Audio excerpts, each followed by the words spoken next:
Hello everyone, thanks for showing up for this talk. In this presentation, I will introduce an improved approximation algorithm for MMS allocation. Let me first introduce the problem. We have a set of agents, a set of indivisible items where they cannot be cut into pieces, and additive valuation functions for each agent. By additive, I mean if Vij is valuation of item j for agent I, then the valuation of set S is the sum of valuations of items in this set. And for output, we are looking for a fair allocation. So what is a fair allocation?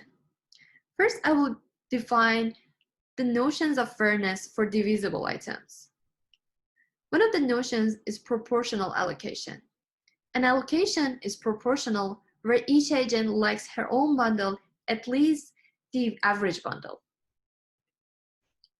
The other notion is envy-free allocation, where each agent likes her own bundle at least as much as other agents' bundle.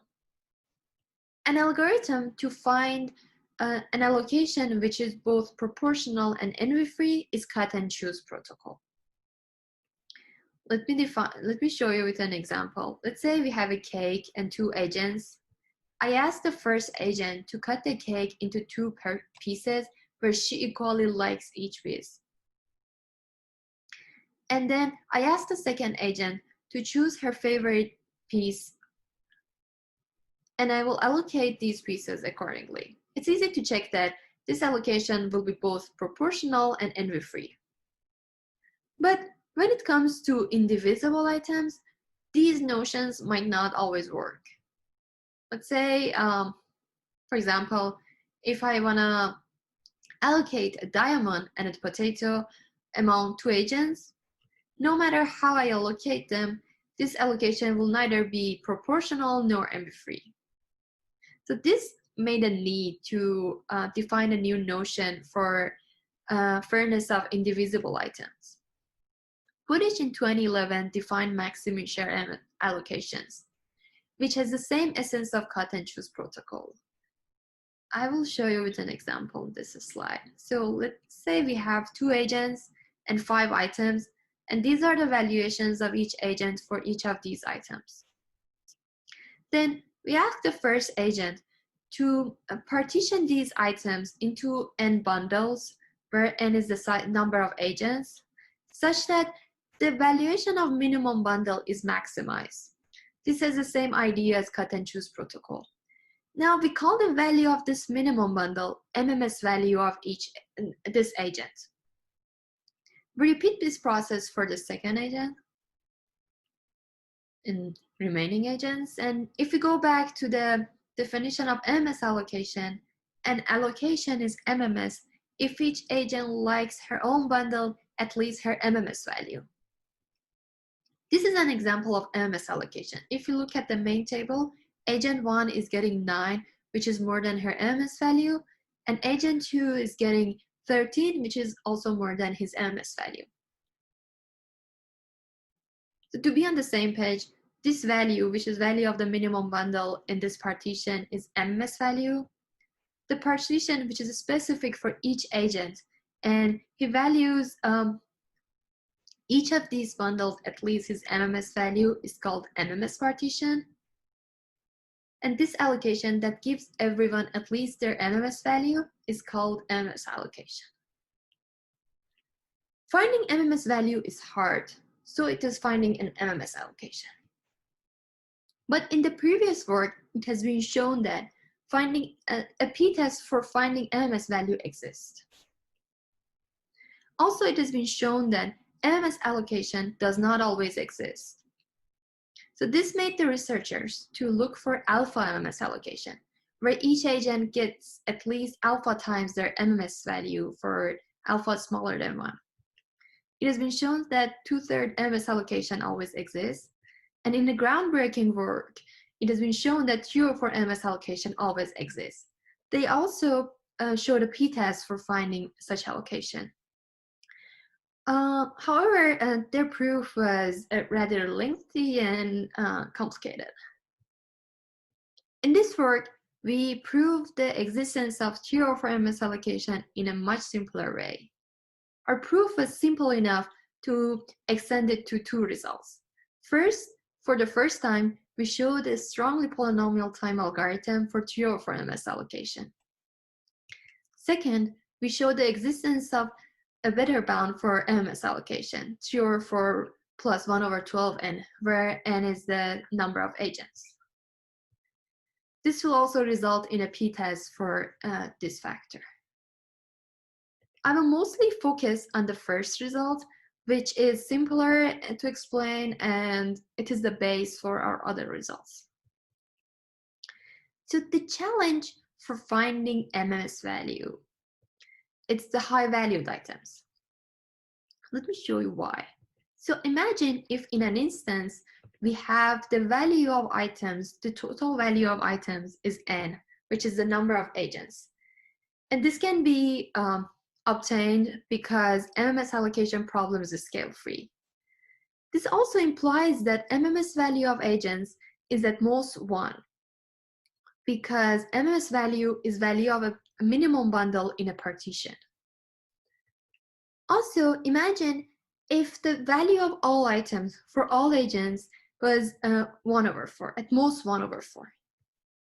Then we can do a backfilling and give everyone a bag with value at least 3/4, which is also at least their 3/4 times their MMS value. Let me show you why with an example. So let's say this is a set of agents. We start with an empty bag. We keep filling the bag with items one by one until someone likes it more than 3/4. And then we allocate this bag to this agent. If there are multiple such agents, it doesn't matter. We can allocate it arbitrarily. Now look at this bag. Before adding the last item, no one liked this bag more than 3/4. Adding the last item will not increase the value of this bag by 1/4, by more than 1/4. So together, the value of this bag for all remaining agents is at most 1. So now we have n-1 agents with the value of remaining items is at least n-1. So we can repeat this process and give everyone a bag with value 3/4, which is also at least 3/4 times their MMS value. So if the value of items for all agents was low enough, we could easily give 3/4 MMS allocation. So this was the challenge about the 3/4 MMS allocation. Let me tell you some nice things about this problem. First, MMS allocation problem, as I said, is scale-free. Also, without loss of generality, we can assume that order of preferences over the items is same for all agents. So let's go back to our example. Now, if I define a new instance with 5 imaginary items, where the valuation of item 1 is the value of the favorite item of each agent, and the valuation of second item is the value of the second favorite item of each agent, and so on. And as you can see, I have ordered the valuations in each row. Now, it can be shown that the MMS value of this instance is same as MMS value of this instance. And if I find 3/4 MMS allocation for this instance, we can also find 3/4 MMS allocation for this instance. The intuition behind this is there are more conflicts among agents in this instance, and it's a harder case. So without loss of generality, I assume that item 1 has the highest value, then second is item 2, and so on. The third nice property of MMS allocation is valid reductions. Imagine if there is a set of items S in M and an agent I star, such that agent I star likes this set at least 3/4 times her MMS value. And also, if I find the MMS value of the remaining agents for remaining set of items, and this value is at least their old MMS value, then I can allocate item S to this agent and find 3/4 MMS allocation for this new instance, and it will imply a 3/4 MMS allocation for the original instance. So this will help us to reduce the size of instance by allocating some items to some agents. Now, in our algorithm, we assume that MMS is known for all agents. Then we scale the valuations such that MSI is 1 for all agents. And this will also imply that the total value of items is at least n, which is the size number of agents. Then in step 1, we do some valid reductions. And step 2, we'll do a generalized backfilling, which is similar to the backfilling that I showed earlier, but it has more details. So in this paper, we do 4 different valid reductions. First, if someone likes item 1 more than 3 over 4, we can assign it, which is the highest valued item. If someone likes item n and n plus 1, we can assign it. If someone likes item 2, 2n, and 2n plus 1 more than 3 over 4, we can assign it. And if someone likes item 1 and item 2n plus 1 more than 3 over 4, we can assign it. I will prove the second valid reduction. I will show the proof scheme. So let this be a partition of MS partition of some remaining agent, where all value at least 1 for this agent. Now, by pigeonhole principle, there will be 2 items in a bundle from item 1 to item n plus 1. Here, or from item 1 to item 4, which is this bundle. Now, I will show a new MMS partition with n-1 bundles which all value more than 1 after removing item 3 and item 4. So in this bundle, I will replace these 2 items with item 3 and item 4. So you can see I have replaced item 2 and item 4 here. And if there is any remaining items, I will allocate it arbitrarily. Now, I haven't changed the value of this bundle. And the value of this bundle has only been increased because item 2 has more value than item 4. And I can allocate this bundle. Now I have found the MMS partition for n-1 agents after removing these 2 items, and they both value more than 1. So this is a valid reduction. Valid reductions will give us very nice structure for the valuation of items, which I explained in the next slide. So after valid reductions, if there is no valid reduction possible, if this is the set of items, for all agents, we have these properties. The first n item will value less than 3 over 4 for all agents. The second n items will value less than 3 over 8 for all agents. And the remaining items will value less than 1 over 4 for all agents. Then I will make n bags with the first 2 n items in this order. And now imagine if the value of these bags was less than 1 for all agents, then I could do a backfilling because I would start with a bag. If someone likes it, I would assign it. If not, I would have filled it with smaller items, with these items which all value less than 1. And before adding the last item, no one likes this bag more than 3 over 4. Adding the last item will not increase the bag by 1 over 4. So together, no allocated bag will have value more than 1 for any of the remaining agents. And since the MMS value has been assumed to be 1, the total value of items is at least n. So I can do the backfilling and give everyone a bag with value 3 over 4. But the problem is, if assume that this bundle has value more than 1 for some agents, I'm sorry, imagine this bag.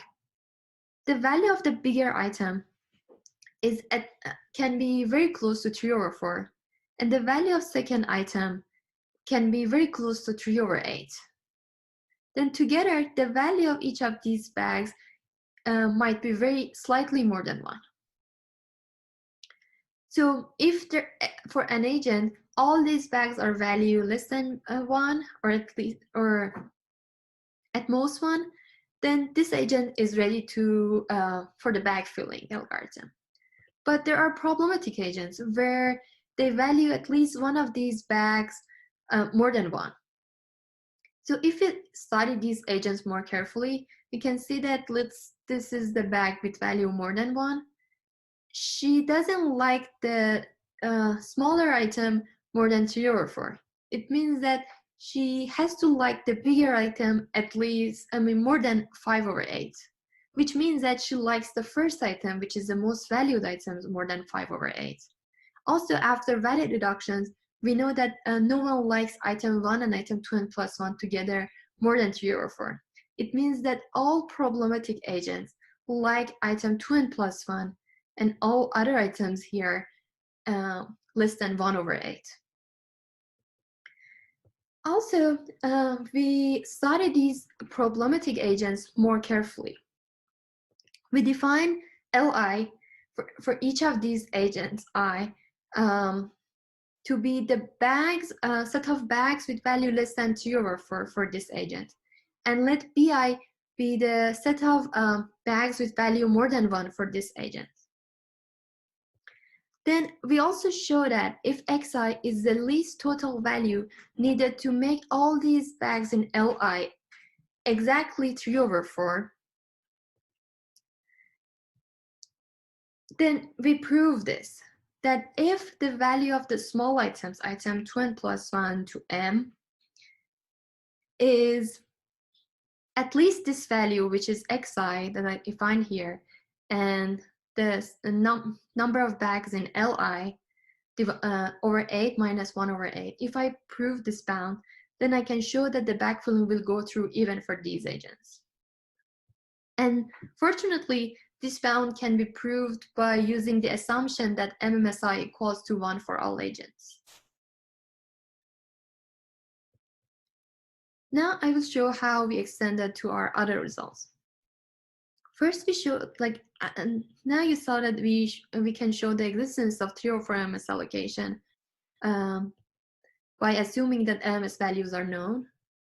Then if we use this bound, Vi of m over n, as upper bound for MS value of agents, and study this problem more carefully, we can get a strongly polynomial time algorithm for 3/4 MS allocation.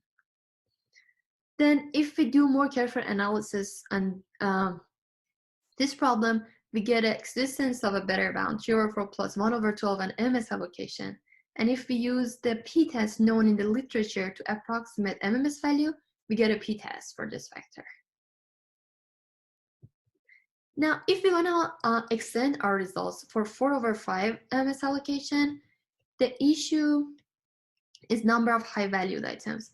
Instead of 2 and high-valued items, after value deductions, we will have 3 and high-valued items, which are harder to handle. This will finish my talk here. Thank you very much for listening.